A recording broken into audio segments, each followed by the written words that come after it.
Bonjour à toutes et à tous. Imaginez Marrakech, ses couleurs ocre, sa chaleur. Eh bien, au cœur de ce paysage unique, un futur plus vert est en train de naître. Aujourd'hui, on va décortiquer une analyse vraiment fascinante qui montre comment transformer les défis écologiques de la ville en opportunités d'investissement. C'est en fait un véritable plan d'action pour une prospérité durable. Alors, voilà notre parcours pour les prochaines minutes. D'abord, on va poser le décor. C'est quoi le défi? Ensuite, on verra la méthode utilisée pour l'analyse. Puis, on plonge dans le concret, les secteurs rentables, comme les bâtiments et les transports. On élargira ensuite la perspective avant de conclure sur le plan d'action. Allez, on y va. Première étape donc, le défi durable. Pour bien saisir ce qui se joue à Marrakech, il faut d'abord regarder la situation dans son ensemble, à l'échelle mondiale. Cette phrase, elle est percutante. Elle dit tout en fait. L'avenir de la planète, il ne se décide pas dans des grandes conférences lointaines, non. Il se décide ici, dans nos villes. C'est là que tout se joue. C'est le véritable terrain de jeu ou de bataille pour l'environnement. Et pour s'en convaincre, regardez ce chiffre, 80%. C'est énorme. 8 émissions de gaz à effet de serre sur 10 dans le monde viennent des villes. C'est vertigineux. Donc oui, les villes sont au cœur du problème. Mais, et c'est là que ça devient intéressant, elles sont aussi au cœur de la solution. C'est là qu'on peut agir le plus efficacement. Et si on zoome maintenant sur Marrakech, la fameuse ville rouge, sa croissance, son climat si particulier, eh bien tout ça crée des défis bien spécifiques. D'abord, l'eau, de plus en plus rare.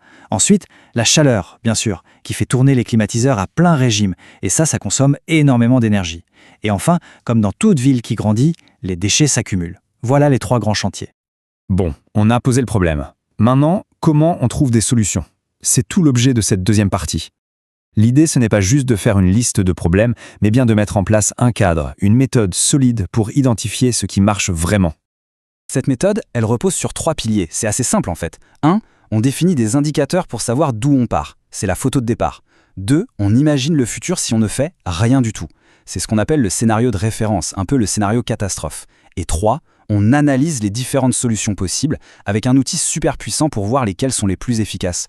Et cet outil magique, le voici, la courbe de coût d'abattement. Alors, ça a l'air compliqué comme ça, mais en vrai, l'idée est géniale. Vous voyez cette ligne horizontale, la ligne 0? Eh bien, tout ce qui est au-dessus, ça coûte de l'argent pour réduire les émissions. Mais tout ce qui est en dessous, eh bien, non seulement ça ne coûte rien, mais ça rapporte de l'argent. C'est là que tout bascule. L'écologie devient un investissement, un vrai business. Alors, concrètement, où est-ce qu'on trouve ces fameuses opportunités rentables? L'étude met en lumière 2 secteurs en particulier, les bâtiments et les transports. C'est là que le potentiel est énorme. Commençons par les bâtiments. En Europe du Nord, le gros poste de dépense, c'est le chauffage. Mais à Marrakech, évidemment, c'est l'inverse. C'est la clim. Pendant les mois d'été, la demande en électricité explose littéralement. C'est donc là qu'il faut agir en priorité pour faire des économies. Et les solutions, elles existent et surtout, elles sont rentables. Regardez, une meilleure isolation thermique. Ça, c'est le top du top pour faire baisser la facture d'électricité. L'éclairage LED, on n'y pense pas toujours, mais le retour sur investissement est hyper rapide, parfois moins de 2 ans. Et puis bien sûr, les chauffe-eau solaires. À Marrakech, c'est juste une évidence. C'est presque un non-sens de s'en passer.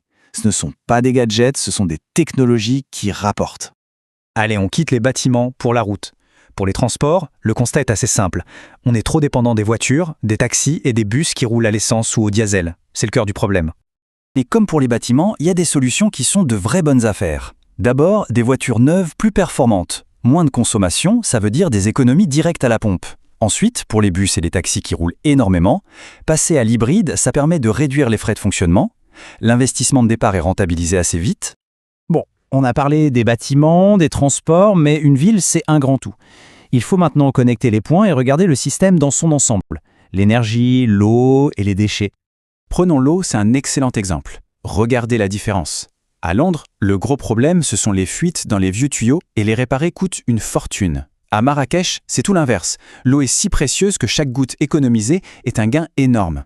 Donc, investir pour réduire la consommation, c'est pas juste une bonne idée écologique, c'est une super affaire financière. Et puis, il y a les déchets.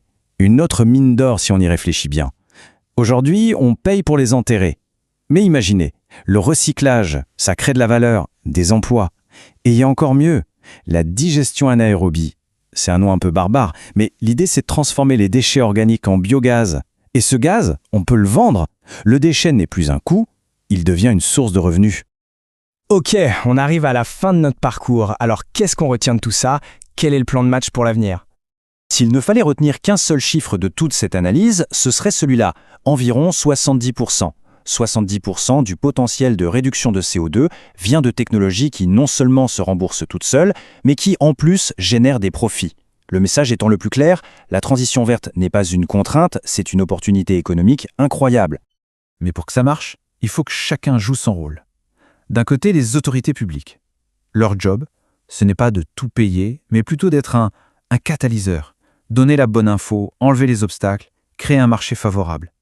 Et de l'autre côté, les particuliers et les entreprises. C'est eux qui prennent les décisions d'investir au quotidien. Et au final, c'est entre leurs mains que se trouve la grande majorité du potentiel de changement. En fin de compte, ce qu'on a vu pour Marrakech, c'est bien plus qu'un simple cas d'étude. C'est la démonstration que l'économie et l'écologie, loin de s'opposer, peuvent avancer main dans la main. Alors la question qui reste, c'est est-ce que ce modèle, né au milieu des couleurs et de la chaleur de Marrakech, pourrait devenir une inspiration, un véritable modèle pour les villes du monde entier? C'est une question qui mérite vraiment